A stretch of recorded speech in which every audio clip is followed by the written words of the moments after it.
Single door inverter fridge जो है ये भी हमारी वैसे ही दो सिस्टमों से मिलकर काम करती है।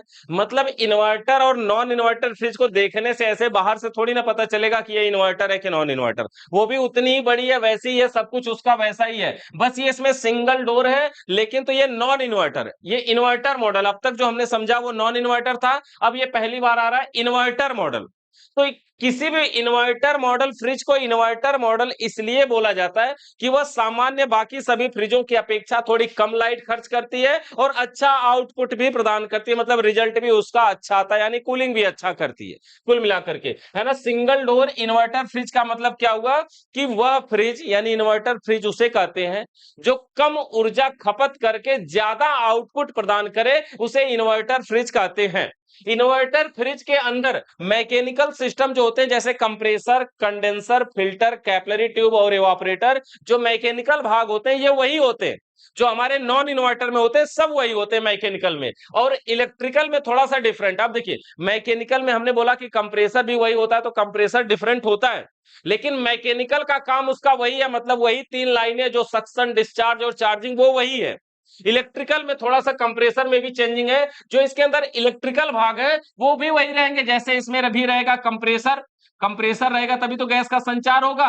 कंप्रेसर रहेगा, ओएलपी भी इसमें भी रहेगी, ओएलपी रहेगी, बल्ब भी रहेगा इसमें भी, और डोर स्विच भी रहेगा इसमें, यानी बिना डोर स्विच के उजाला कैसे होगा, तो डोर स्विच भी हो जाएगा इसमें। और इसमें क्या रहेगा, बल्ब, डोर स्विच, थर्मोस्टेट भी रहेगा इसमें, वही वाला थर्मोस्टेट इसमें भी रहेगा, थर्मोस्टेट। और इसमें एक चीज और है, पीसीबी भी रहेगी, यानी पीसीबी यानी प्रिंटेड सर्किट बोर्ड। ये इसमें पार्ट है। अब सबसे पहले पार्टों को समझते हैं। इसमें नंबर एक पे है कंप्रेसर। इसके अंदर जो कंप्रेसर प्रयोग किया जाएगा वो देखने में वैसा ही रहेगा, लेकिन हाँ थोड़ा सा अब तक वाले कंप्रेसर की अपेक्षा थोड़ा सा छोटा रहेगा ये वाला कंप्रेसर। ये कंप्रेसर थोड़ा सा छोटा होता है। अब इस कंप्रेसर में भी तीन ही लाइनें होती हैं, सक्शन लाइन, डिस्चार्ज लाइन और चार्जिंग लाइन। इस कंप्रेसर में तीन पिने होती हैं, लेकिन अब की बार ये कॉमन रनिंग स्टार्टिंग नहीं है। इन पिनों का नाम है यूवीडब्ल्यू। यूवीडब्ल्यू यानी इसकी तीनों पिनों को यूवीडब्ल्यू के नाम से जाना जाता है। इन्वर्टर मॉडल कंप्रेसर का जो तीनों पिने होती हैं उसको यूवीडब्ल्यू के नाम से जाना जाता है। यूवीडब्ल्यू का कोई पूरा नाम नहीं होता है, बस ये अपने आप में पूरा है, इसका नाम रखा गया यूवीडब्ल्यू जो इन्वर्टर मॉडल के। अब ये नॉर्मल कंप्रेसर से क्या अलग है, पहली चीज तो थोड़ा सा छोटा रहेगा। दूसरी चीज की इसकी जो तीन पिने हैं उन तीनों पिनों को यूवीडब्ल्यू के नाम से जाना जाता है।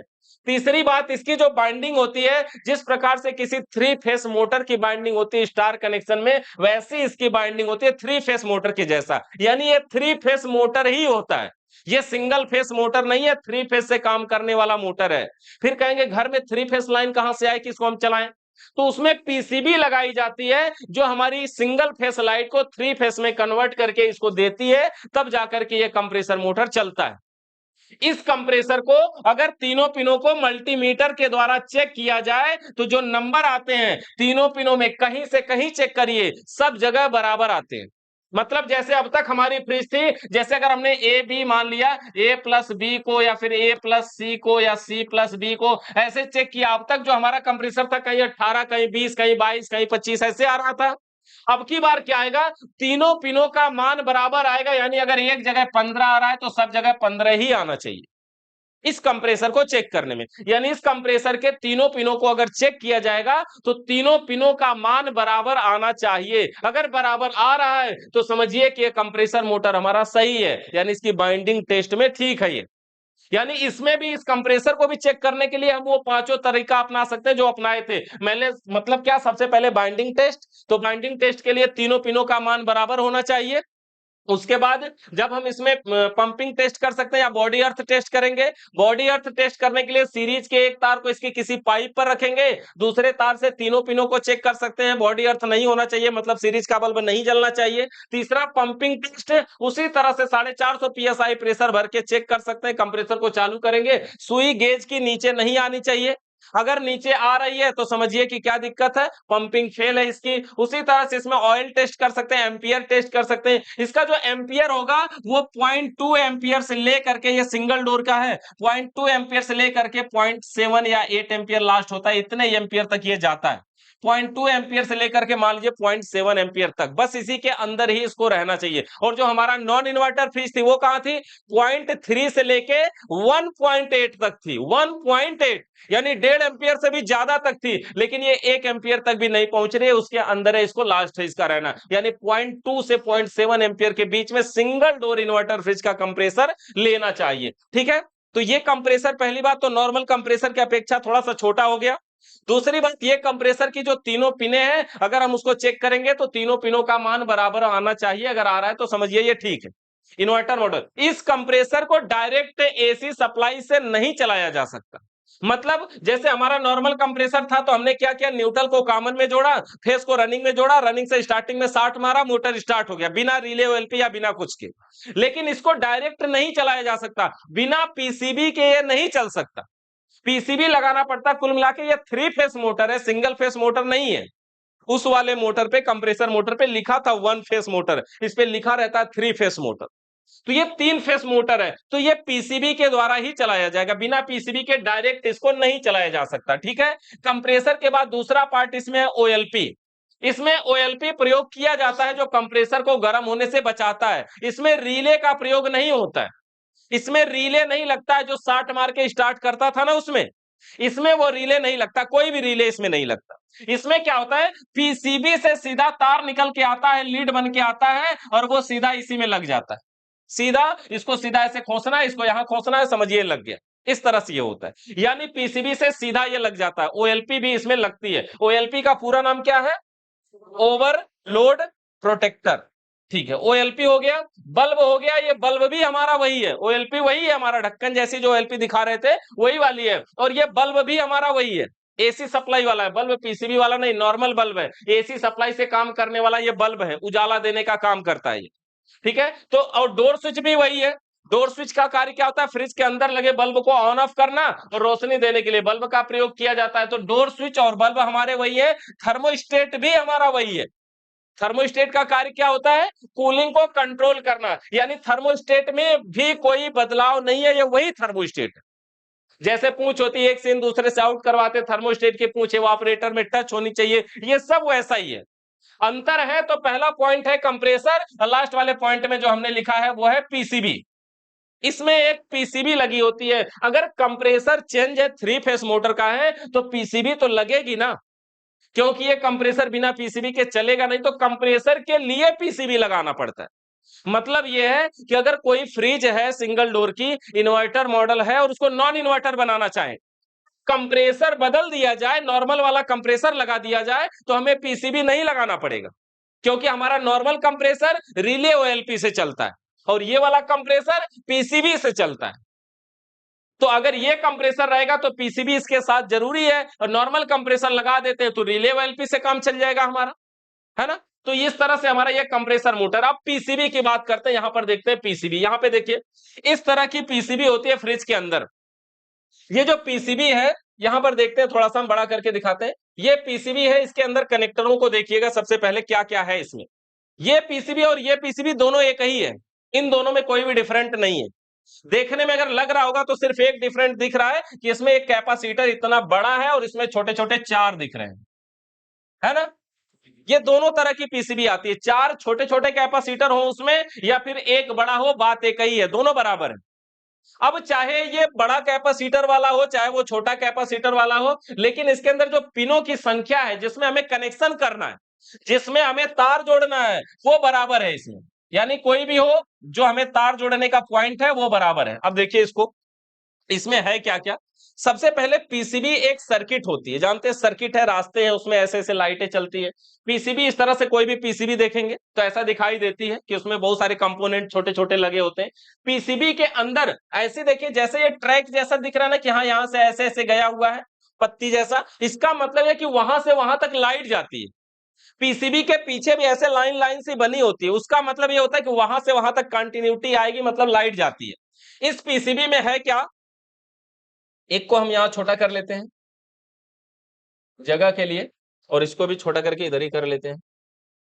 अब इसके अंदर है क्या वो देखिए, कनेक्टरों को सबसे पहले देख लेते हैं थोड़ा सा। इसके अंदर सबसे पहले यहां पे एक कनेक्टर है, ये कनेक्टर है एक, यहां पे यन दिखाई दे रहा है, दिखाई दे रहा है ना, इसका ये मतलब है कि ये मेन पावर का कनेक्टर है, यानी इसमें न्यूट्रल और यन नहीं, इधर यल भी लिखा है जो अभी इस फोटो में नहीं दिख रहा है।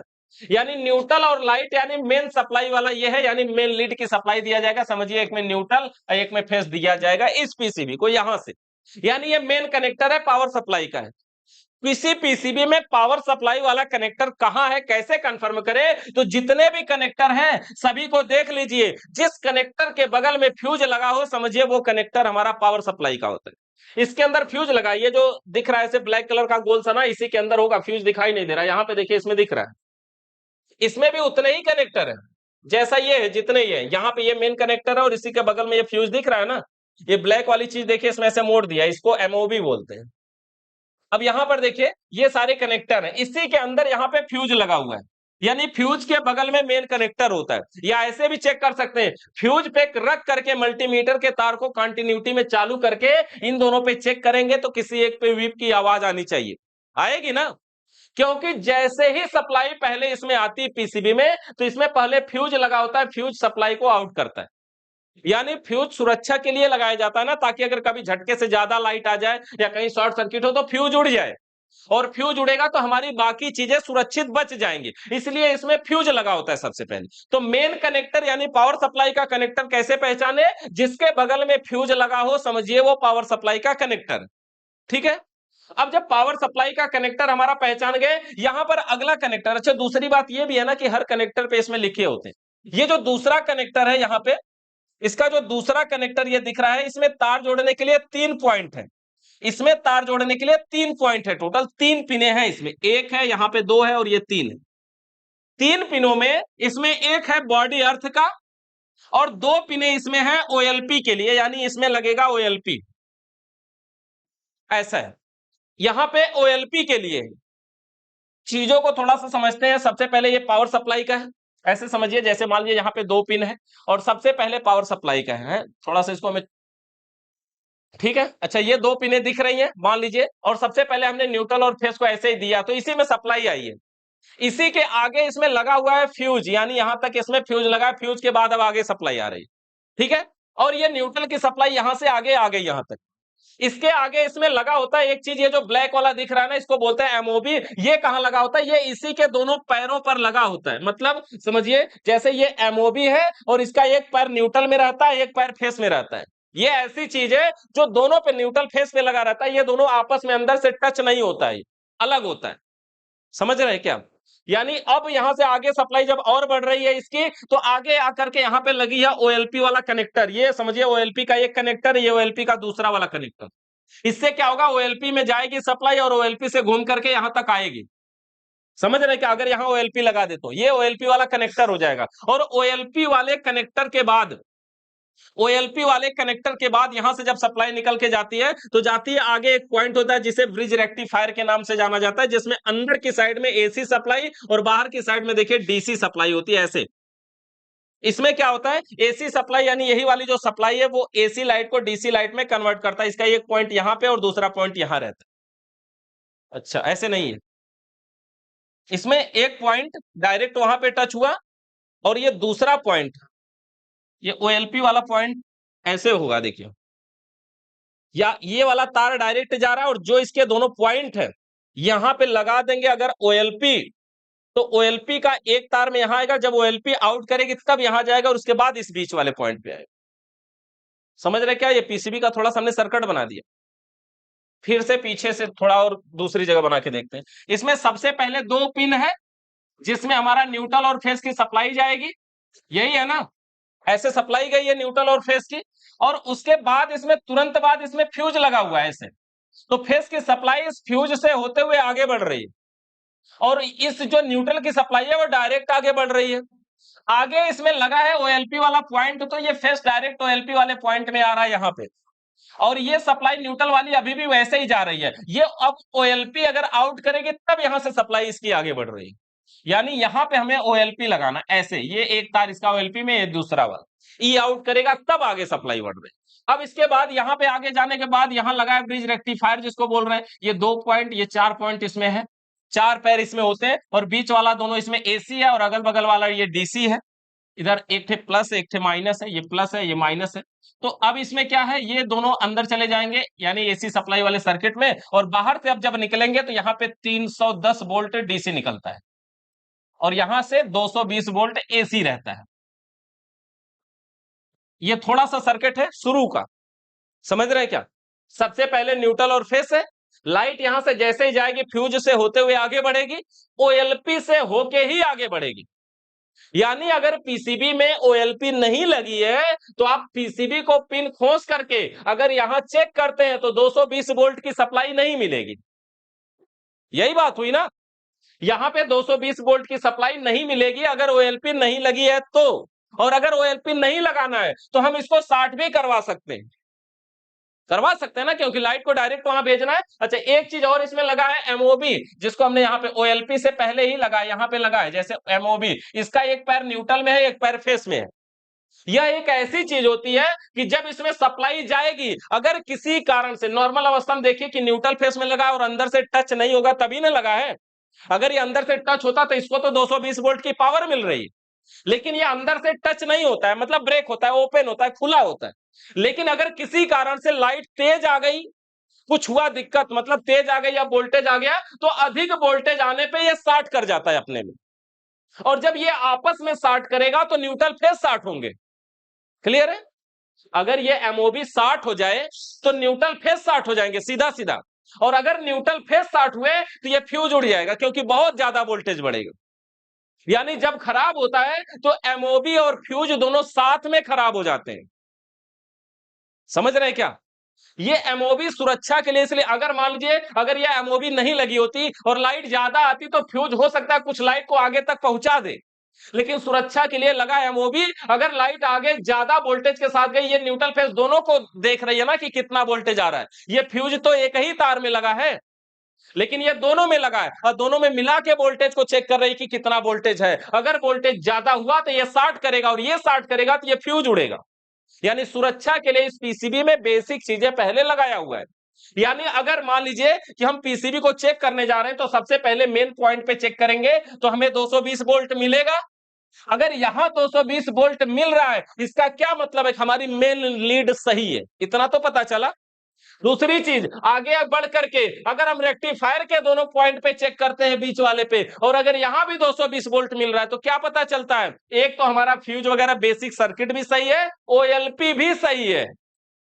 समझ रहे हैं क्या? यानी पीसीबी के पास बैठ के हम चेक कर लेंगे, मेन लीड को चेक कर लेंगे, यहीं से यहां से चेक करेंगे तो हमें ओएलपी भी पता चल जाएगा कि वो भी सही है, ओएलपी भी हमारी ठीक है। क्लियर है? और ये रेक्टिफायर का काम होता है एसी सप्लाई को डीसी में कन्वर्ट करना। हम इसके आगे नहीं बढ़ेंगे, बस यहां तक समझते हैं, ये बेसिक है। ये सबसे ज्यादा खराब होने वाली चीज है, तो इसलिए इतना समझना जरूरी है कि अगर पीसीबी में अगर रेक्टिफायर बदलना हो तो बदल सकते हैं। ये ओएलपी हमारा है, डायोड है, ये फ्यूज है ना, ये एमओबी है। अगर ये सब खराब होता है तो आप बदल भी सकते हैं। नहीं बदलना चाहते तो भी उपाय, यहां से अगर डायरेक्ट शॉर्ट कर दिया जाए तो भी चलेगा, लेकिन फिर यही है कि अगली बार जब लाइट तेज आएगी तब कंप्रेसर को जलाएगा, पीसीबी में जब इतना हार्ड लगा देंगे तो। ठीक है ना? तो इस तरह से हमारी पीसीबी की बेसिक सर्किट है। समझते हैं यहां पे पीसीबी को।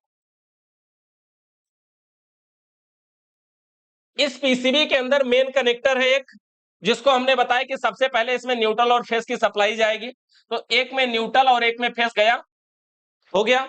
दूसरा जो सर्किट है, एक तो ये बॉडी अर्थ के लिए है और इसमें जो दो पॉइंट है ये किसके लिए है? ओएलपी के लिए है। अब इसके अंदर एक कनेक्टर इस साइड में है और यहां पे भी दो पॉइंट है तार जोड़ने के लिए, और ये जो पॉइंट है ये थर्मोस्टेट के लिए होता है। ये जो पॉइंट है वो थर्मोस्टेट के लिए होता है, लेकिन थर्मोस्टेट का दोनों पॉइंट इसमें नहीं जुड़ता है। ये जो पॉइंट है वो ऐसा पॉइंट है, समझिए अगर न्यूट्रल और फेस हम लिखे तो न्यूट्रल इसमें एक डायरेक्ट जाता है और फेस पहले थर्मोस्टेट में, थर्मोस्टेट से आउट होने के बाद उस पॉइंट में जाता है। इस तरह का इसका कनेक्शन होता है। मतलब 220 वोल्ट यहां भी है और 220 वोल्ट यहां भी रहता है, दोनों पॉइंटों पे। यानी समझिए अगर हम ओएलपी तो यहां लगाई है, ये वाला न्यूट्रल को लेके जाए और इस न्यूट्रल को ले जा करके इस न्यूट्रल के साथ मिलाए, तो समझिए न्यूट्रल डायरेक्ट यहां पहुंचाया हमने, और ये डायरेक्ट वाला फेस भी यहीं से लेके जा रहे हैं, यहीं से बढ़ा करके डायरेक्ट वाला फेस यानी न्यूट्रल फेस दोनों, और ये इस फेस को यहां से लेके गए, थर्मोस्टेट से आउट करवाने के बाद इस कनेक्टर पे पहुंचा। इसका ये मतलब हुआ कि अगर पीसीबी हमारे पास है और हम मल्टीमीटर को एसी वोल्ट पे सेलेक्ट करके चेक कर रहे हैं। अगर यहां पे चेक करेंगे तो 220 वोल्ट आएगा कि नहीं? अगर यहां आएगा 220 वोल्ट तो इसका मतलब क्या है? मेन लीड हमारी सही है खराब है? सही है। दूसरा, हमारा ये ब्रिज रेक्टिफायर है, इसके दोनों पैरों पे अगर बीच वाले पे चेक करेंगे तो यहां 220 वोल्ट आएगा कि नहीं आएगा? अगर यहां भी 220 वोल्ट आ रहा है तो इसका क्या मतलब है? ओएलपी भी सही है, फ्यूज भी सही है, एमओबी भी सही है, मतलब बेसिक पार्ट सही है। ठीक है यहां तक? अब इसके बाद ये थर्मोस्टेट वाला दोनों पॉइंट है, यहां भी चेक करेंगे तो यहां भी 220 वोल्ट आएगा। आएगा ना? और अगर वहां 220 वोल्ट आ रहा है तो समझिए कि थर्मोस्टेट भी सही है, क्योंकि यहां जो सप्लाई आती है वो थर्मोस्टेट से होके आएगी। थर्मोस्टेट अगर बंद रहेगा तो यहां 220 वोल्ट नहीं मिलेगी, नहीं ना मिलेगी। थर्मोस्टेट स्विच है, अगर ये बंद रहेगी तो अगर बंद कर दे तो इसको फेस कहां से आएगा? न्यूट्रल भले डायरेक्ट दिए, फेस तो नहीं पहुंच रहा ना। यानी कि 220 वोल्ट एक तो मेन पॉइंट पे आना चाहिए, ब्रिज रेक्टिफायर के बीच वाले पॉइंट पे आना चाहिए और थर्मोस्टेट वाले पॉइंट पे आना चाहिए। अगर ये तीनों पे आ रही है तो समझिए थर्मोस्टेट भी सही है, ओएलपी भी सही है, मेन लीड भी सही है। आधा से ज्यादा चीज तो हम यहीं से बैठे बैठे चेक कर ले रहे कि क्या क्या सही है। क्लियर है ना? कोई दिक्कत? किसी ख्याल में डूबे हो? बताओ कोई दिक्कत हो तो। ठीक है, यहां तक अभी आगे बढ़े। न्यूट्रल और फेस सबसे पहले मेन पॉइंट में गया, यानी एक कनेक्टर इसका जो पावर सप्लाई का है, एक कनेक्टर इसका जो ओएलपी का है, एक कनेक्टर है जो थर्मोस्टेट का है। तीन कनेक्टर हम अभी समझे। एक कनेक्टर यहां पे है जिसमें 3 पॉइंट है और ये पॉइंट हमारा होता है यूवीडब्ल्यू, यानी कंप्रेसर मोटर के लिए। सीधा निकलेगा, सीधा कंप्रेसर में जाएगा, सीधा निकल के कंप्रेसर में जाएगा उसका बस खत्म। इसके अलावा सिर्फ एक कनेक्टर यहां पे बचता है और ये जो कनेक्टर ये प्रोग्रामिंग के लिए होता है, इसका प्रयोग हम नहीं करते, यानी ये खाली रहता है। प्रोग्रामिंग का मतलब जब पीसीबी बनती है तो उसमें प्रोग्रामिंग की जाती है, वहां पे उसका प्रयोग होता है, बाकी इधर इसका प्रयोग नहीं किया जाए। तो कनेक्टर इसमें कितने? 1 2 3 और 4 केवल है। 4 कनेक्टर का केवल प्रयोग करते हैं, जिसमें एक पावर सप्लाई का है, एक ओएलपी का, एक थर्मोस्टेट का, एक कंप्रेसर का है। ठीक है ना? अब हम इसको कनेक्शन नीचे से किसका? थर्मोस्टेट के लिए। हाँ हाँ, यानी अंदर अंदर ही वहां तक सप्लाई नहीं पहुंचती, अलग से तार जाता है। अब इस पीसीबी को हम थोड़ा सा छोटा करके इसका कनेक्शन दिखाते हैं। क्या बाद में? चार चीज चेक करने के बाद दूसरी चीज नहीं चेक करना। और क्या चेक करना चाहते हैं? उसमें डायोड वगैरह चेक कर सकते हैं, क्यों नहीं कर सकते? देखिए ये न्यूट्रल, फेस, ठीक है। न्यूट्रल सबसे पहले पीसीबी के एक पॉइंट में गया, फेस भी पीसीबी के एक पॉइंट में गया, तो न्यूट्रल फेस इस पीसीबी को मिल गए। हमने बताया यहाँ पे हम ओएलपी लगाएंगे, तो ये ओएलपी हमारी है ऐसे, और ओएलपी का दोनों पॉइंट यहाँ के दोनों पॉइंटों पे रहेगा, यही है ना? इस पे लगा देते हैं ओएलपी का दोनों पॉइंट, और इधर एक पॉइंट है जो बॉडी अर्थ का है, ग्राउंड का है। 3 पिन इसमें रहती है तो 2 ही का यूज करना उस साइड का, देख लेंगे हम, चेक भी कर सकते हैं। ठीक है, अच्छा। अगर मान लीजिए हम इसको बिना सप्लाई दिए इस पीसीबी को चेक कर रहे हैं ना, तो भी चेक कर सकते हैं। जैसे मल्टीमीटर एक पॉइंट यहां रखेंगे, दूसरे पॉइंट को यहां रखेंगे, तो वीप की आवाज आनी चाहिए। अगर ये फ्यूज उस सही है तो यहां से अगर रेक्टिफायर तक चेक करेंगे, यहां तक भी आवाज आनी चाहिए।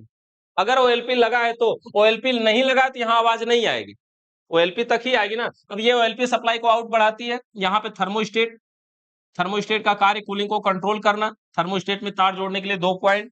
तो अब ये जो न्यूट्रल की सप्लाई है वो यहीं से निकाल करके ले आएंगे, न्यूट्रल की सप्लाई लेकर के आ रहे हैं। अच्छा, इसमें डोर स्विच और बल्ब भी लगाना है, फ्रिज में लगा रहेगा ये डोर स्विच और ये बल्ब। ठीक है, बल्ब लगा है तो ये न्यूट्रल की सप्लाई है, तो न्यूट्रल बल्ब में जाएगा ना, बिना गए तो न्यूट्रल का काम चलेगा नहीं। तो ये न्यूट्रल बल्ब में गया और न्यूट्रल निकाल करके यहाँ थर्मोस्टेट वाले पॉइंट पे न्यूट्रल पहुंचा दिया। अब फेस भी यहां से लेकर के आएंगे, फेस को भी लेकर के आएंगे, तो फेस को ले आएंगे तो लेके जाएंगे सबसे पहले डोर स्विच में, डोर स्विच के एक पॉइंट में देंगे ना, और डोर स्विच से आउट करवाएंगे तो बल्ब को दे देंगे। ये बल्ब और डोर स्विच डायरेक्ट हो गए पीसीबी से, इसका कोई मतलब नहीं रहा। पीसीबी जल जाए चाहे कुछ हो जाए, इसको कोई फर्क नहीं पड़ने वाला, यही ना।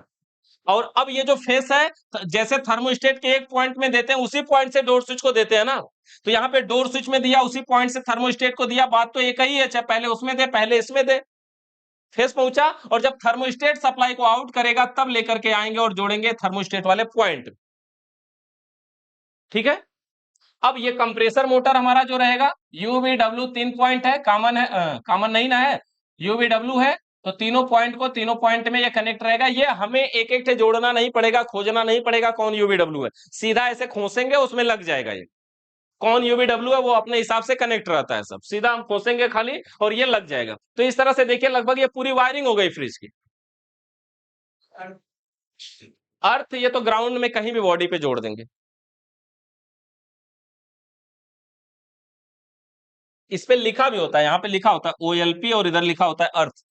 सब पिनों पे लिखा होता है, यहाँ लिखा होता है थर्मोस्टेट, यहाँ न्यूट्रल लाइन लिखा होता है, यहाँ यूवीडब्ल्यू लिखा होता है। लिखा हुआ भी देख सकते हैं, बाकी कनेक्टरों को पहचान सकते हैं। और किसी कनेक्टर, सारे जो पिने इसमें कनेक्टर पे है ना, तो कोई कनेक्टर, इसका कनेक्टर निकाल के इसमें लगाएंगे, इसका उधर लगाएंगे, लगेगा नहीं उल्टा सीधा। देखिए 2 पिन इसमें भी है, 2 पिन इसमें भी है, लेकिन साइज देखिए, इसकी पिन की साइज देखिए, इसकी पिन की साइज देखिए। इसका कनेक्टर उसमें नहीं जाएगा, उसका इसमें नहीं जाएगा। 3 पिन यहां भी है, 3 पिन यहां भी है, लेकिन दोनों के साइज में डिफरेंट रहेगा। तो दोनों साइज के हिसाब से भी डिफरेंट है, लिखा हुआ भी है, और आप चेक भी कर सकते हैं। इन हम कई तरीकों से इसको कंफर्म कर सकते हैं। तो इस तरह से हमारी बेसिक पीसीबी काम करती है। ठीक है, यहां तक तो हमारी हो गई कि ये इसकी वायरिंग लगभग कनेक्शन कैसे है। अब बात यह है कि अगर इस पीसीबी को चेक करना पड़े, ये पीसीबी सही है कि नहीं सही है। मान लीजिए कि यहां तक हमने रेक्टिफायर तक चेक कर लिया, यहां तक वोल्टेज वोल्टेज आ रहा है, फिर भी हमारा कंप्रेसर मोटर नहीं चल रहा है, तो फिर कंफर्म करना होगा ना कि खराब कंप्रेसर है कि पीसीबी है। क्या खराब है? कंप्रेसर भी तो खराब हो सकता है। कंप्रेसर खराब है कि पीसीबी खराब है, वो जानने के लिए हमें क्या करना होता है, 3 ठे बल्ब लेना होता है। 3 ठे बल्ब लेंगे। देखिए बल्ब इस तरह से, एक बल्ब, ये 100 वाट के बल्ब हैं हमारे, 2 बल्ब और ये 3 बल्ब। 3 बल्ब लिया, और तीनों बल्बों के एक एक पॉइंट को, जैसे समझिए न्यूट्रल मान करके हम जोड़ देते हैं, तीनों बल्बों के एक एक पॉइंट को एक में जोड़ दिया, एक ही में जोड़ दिया। अब तीनों बल्ब का जो एक एक बचा हुआ पॉइंट है, उसको यूवीडब्ल्यू में इसको लगाएंगे। एक को यू में, एक को वी में, एक को डब्ल्यू में, किसी में भी लगाएंगे। और अब हम इसमें ऐसे, ये थर्मोस्टेट स्टेट सब लगा होना चाहिए, ऐसे ही लगा करके हम इसको न्यूट्रल फेस की सप्लाई देंगे, पीसीबी में सप्लाई देंगे। अब जैसे ही सप्लाई देंगे, देखिए इन्वर्टर मॉडल जो फ्रिज होती है, जब हम उसको स्विच से चालू करते हैं तो इसका कंप्रेसर तुरंत नहीं चलता है।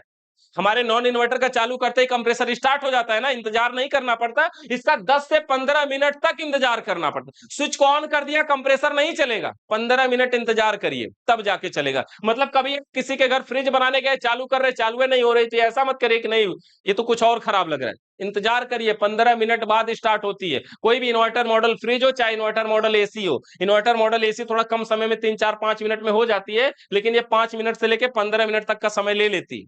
यानी स्विच को ऑन करने के तुरंत बाद घबराना नहीं है, थोड़ी देर इंतजार करना है, 15 मिनट लगभग इंतजार करिए, उतने में ये चालू होगा। अब इसमें क्या, अगर ऐसा कंप्रेसर की जगह पे बल्ब लगा देंगे, ऐसे 3 ठे 100 वाट वाले, अगर इस तरह से जोड़ेंगे और जब सप्लाई देंगे ना, तो शुरू में देखेंगे कि बल्ब नहीं जलेगा, इंतजार करेंगे 10 15 मिनट तक, 15 मिनट तक इंतजार करेंगे। जब ये लगेगा कंप्रेसर को सप्लाई देने वाली है, तो ये जो तीनों बल्ब हैं एक बार जलेंगे, ऐसे जलेंगे बुझेंगे, जलेंगे बुझेंगे। मतलब एक ही बल्ब, एक बल्ब एक बार ऐसे जल के बुझ जाएगा, तब तक दूसरा जल के बुझ जाएगा, तब तक तीसरा जल के बुझ जाएगा। कभी कभी ये तीनों साथ में ही लगभग, मतलब बहुत जल्दी साथ में ही लगभग जल करके बुझ जाते हैं। अगर ऐसा हुआ जल के बुझ गए, तो समझिए कि ये पीसीबी सही है और ये कंप्रेसर को सप्लाई दे रही है। लेकिन अगर माइंड में ऐसा रहा होगा कि अगर कंप्रेसर को सप्लाई दे रही है, तो फिर ये बल्ब जल के बुझ क्यों जाता है, जलता क्यों नहीं रह रहा है? क्योंकि कंप्रेसर तो चलता रहता है, फिर बल्ब क्यों जल के बुझ जा रहा है? इसका ये मतलब है ना कि ये बल्ब है और वो कंप्रेसर है, और ये पीसीबी है जिसको सिखाया गया है, प्रोग्रामिंग है, इसके पास दिमाग है, आईपीएम लगा हुआ है, मस्तिष्क समझिए, मेमोरी है। अब ये क्या, इसको सिखाया जो गया वही काम करेगी ना। जब ये सप्लाई यहां से भेजती है कंप्रेसर को चलाने के लिए, इसको लगता है अरे वहां कंप्रेसर तो नहीं है, कोई और है, फिर क्या करती है, नहीं देना है सप्लाई, काट देती है। समझ रहे हैं ना, ये समझदार है। कंप्रेसर अगर होता तो कंप्रेसर को जब ये सप्लाई भेजती और कंप्रेसर चालू हो जाता, तो ये सप्लाई भेजती रहती है। लेकिन यहां बल्ब लगाने की वजह से ये सप्लाई को भेजती है, और कंप्रेसर मोटर नहीं चलता, यहां कंप्रेसर है ही नहीं, बल्ब जलता है और जल करके बुझ जाता है, तुरंत भेजती है, फिर पता चल जाता है सप्लाई तो कोई और ले रहा है, कट कर देती, फिर नहीं भेजती। यानी ये बल्ब जल करके बुझ जाए तो समझिए कि हमारी पीसीबी ठीक है, कंप्रेसर को सप्लाई भेज रही है। और अगर यहां वाली चेकिंग पे बल्ब को नहीं भेज रही है तो हमें पीसीबी को बदलना पड़ जाएगा, क्योंकि हमारी जो रिपेयरिंग है वो पीसीबी का हम बेसिक लेवल तक कर सकते हैं केवल। ठीक है, अब देखिए ये बल्ब जल करके बुझ जाएगा। क्लियर यहां तक? अगर बल्ब जल के बुझ गया तो समझिए पीसीबी कंप्रेसर को सप्लाई भेज रही है। ये चाहे इन्वर्टर मॉडल हो, चाहे इन्वर्टर मॉडल फ्रिज का हो, चाहे डबल डोर का हो, चाहे एसी का हो, सभी के कंप्रेसर वाला जो पॉइंट है पीसीबी पे यूवीडब्ल्यू वाला, उसको ऐसे ही चेक करते हैं। कोई भी पीसीबी बल्ब लगा के ऐसे ही चेक कर लेते हैं। यानी इससे हमें ये पता चलता है कंप्रेसर को सप्लाई भेज रहा है कि नहीं भेज रहा है। ये बल्ब देर तक नहीं जलेगा, इसको याद रखिएगा। ये बल्ब जल करके बुझ जाएगा, और जल के बुझ गया। हाँ बोलिए क्या? एक ही बार जलेगा। हाँ, ऐसा नहीं कि नहीं ब्लिंक करता रहे, फिर कहीं सर्किट में लगा लें, सजावट में इस पीसीबी का प्रयोग कर लें, ऐसा नहीं है। नहीं नहीं, ऐसा नहीं, तीनों जलेगा, बारी बारी से जलेगा। तीनों बल्ब बारी बारी से जल के बुझ जाएगा। ये 100 वाट का ही लगाना है, 0 वाट का नहीं लगाना। 100 वाट का बल्ब रखना, उसी से चेक करना। चेकिंग करने के लिए हमारे पास 100 वाट बल्ब होना चाहिए कई जगहों पे। ठीक है, अगर थर्मो, अच्छा एक चीज इसमें और बताते हैं, जैसे ही इसकी सप्लाई को हम इसमें खोसेंगे, एक चीज आप पीसीबी को पहले ही कंफर्म कर सकते हैं, ये जो इसमें आईपीएम यहाँ पे लगा होता है ना, यहीं पे एक लाइट होती है, इसमें एक लाइट ब्लिंक करती है, इसमें एक एलईडी लाइट होती है। जैसे ही प्लग में खोसेंगे वो लाइट एक बार जल के बुझ जाएगी, लगातार नहीं जलेगी, बस जल के बुझ जाएगी। और जल के अगर लाइट बुझ गई तो इसका यह मतलब है कि प्राइमरी सेक्शन से सेकेंडरी सेक्शन में सप्लाई पहुंच चुकी है। सिर्फ इतना पता चलता है, इतने से भी मान सकते हैं कि पीसीबी लगभग ठीक है। उम्मीद है कि ठीक होगी। यानी आप सप्लाई लगा रहे हैं और एलईडी लाइट नहीं जल रही तो समझिए खराब हो सकती है। लाइट को लगाया आपने और यहां पे लाइट जल के बुझ गई तो समझिए कुछ परसेंट मान सकते हैं कि लगभग ठीक है। आगे फिर चेक होगा हमारा। ठीक है, अब यहां से लाइट जल करके बुझी, अब क्या करें, आप यहां से पावर को निकाल दें। पावर को निकाल दिया तो भी थोड़ी देर इंतजार करेंगे, 1-2 मिनट बाद देखेंगे जो लाइटियां एक बार जली थी वो लाइट 2 बार फिर से ऐसे जल के बुझेगी, फिर जल के बुझेगी 2 बार। और जो दूसरी बार जलती है 2 बार ना, वो जल्दी जल्दी मतलब तुरंत जल के बुझ जाएगी। इतना जल्दी कभी कभी देखने में ऐसा लगेगा कि ये कई बार जली, लेकिन वो 2 बार जलती है। अगर ऐसा होता है तो भी मान लीजिए कि हमारी पीसीबी सही है। मतलब ये तुरंत हमारा हो जाएगा। जैसे हम सप्लाई को लगाएंगे, लगाते ही एलईडी एक बार ब्लिंक करेगी, फिर सप्लाई को निकाल देंगे, निकालने के 1-2 मिनट के बाद देखेंगे कि ये लाइट फिर से 2 बार ब्लिंक करेगी। अगर ऐसा हो रहा है तो भी मान सकते हैं कि ये पीसीबी ठीक है, लेकिन कंफर्म करने के लिए तो बल्ब लगाना ही पड़ेगा। इस तरह से हम कर सकते हैं। ओएलपी ओएलपी को तो चेक करना सब आम बात है, थर्मोस्टेट डोर स्विच हमारा सब वही है जो अभी तक किए हैं बार बार। इस तरह से हम पीसीबी को चेक कर सकते हैं, कंप्रेसर को भी चेक कर सकते हैं। यू वी डब्ल्यू तीनों पिनों का मान बराबर आना चाहिए। ठीक है, बताइए यहां तक अभी कोई दिक्कत?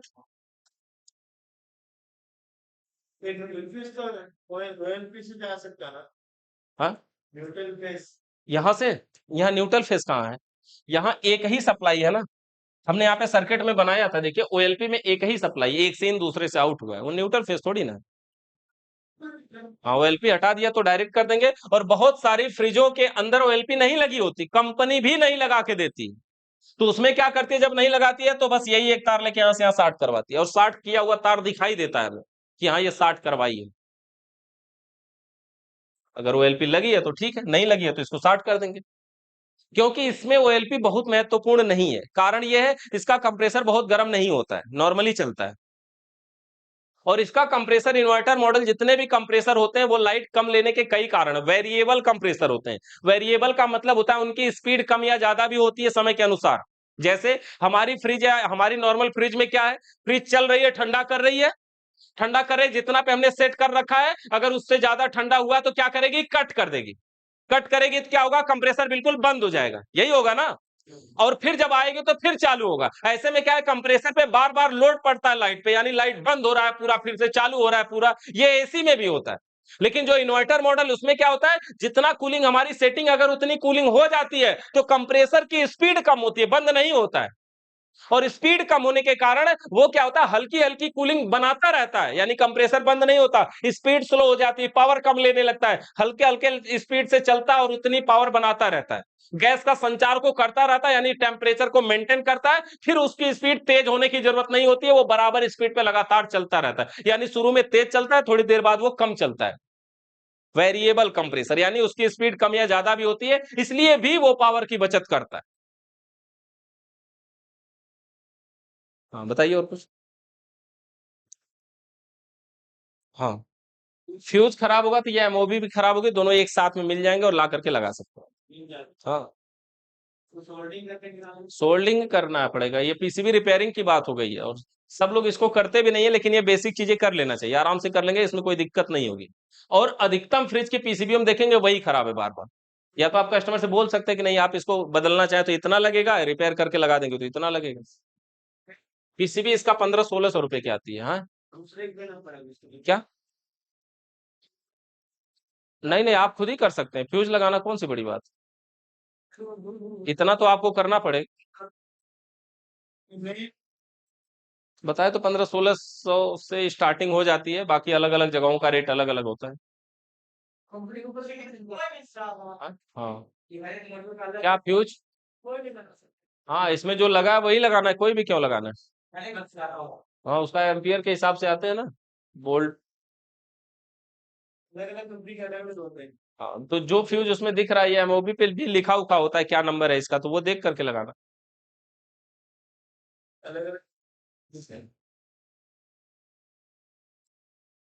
और कुछ? इन्वर्टर फ्रिज में कंप्रेसर और पीसीबी सिर्फ दो ही चीजों में डिफरेंट है। कंप्रेसर यूवीडब्ल्यू और पीसीबी उसी कंप्रेसर को चलाने के लिए। अगर इसको नॉन इन्वर्टर बनाना हो तो बड़े आसानी से बन जाता है। डबल डोर फ्रिज को नॉन इन्वर्टर बनाना हो, यानी डबल डोर इन्वर्टर को डबल डोर नॉन इन्वर्टर बनाना हो तो नहीं बना पाते। कारण ये कि उसके अंदर का जो बल्ब है वो एलईडी है, बाकी की चीजें जो है वो सब सेंसर है। लेकिन इसमें ऐसा नहीं, ये सब एसी सप्लाई वाले, डोर स्विच है, बल्ब है, थर्मोस्टेट वही है, सब वही है। तो इसको बनाना आसान होता है। उसको बनाना क्या है, बिना पीसीबी के ना तो उसका बल्ब जलेगा, ना तो उसकी डोर स्विच काम करेगी, ना तो सेंसर काम करेगा, इसलिए उसको नहीं बनाया जा सकता। इसको बना सकते हैं आराम से। हाँ, नॉर्मल को इन्वर्टर टाइप बना सकते हैं, ये कंप्रेसर लाना पड़ेगा, ये कंप्रेसर अभी मार्केट में मिल नहीं रहा है, बिकता नहीं है अभी।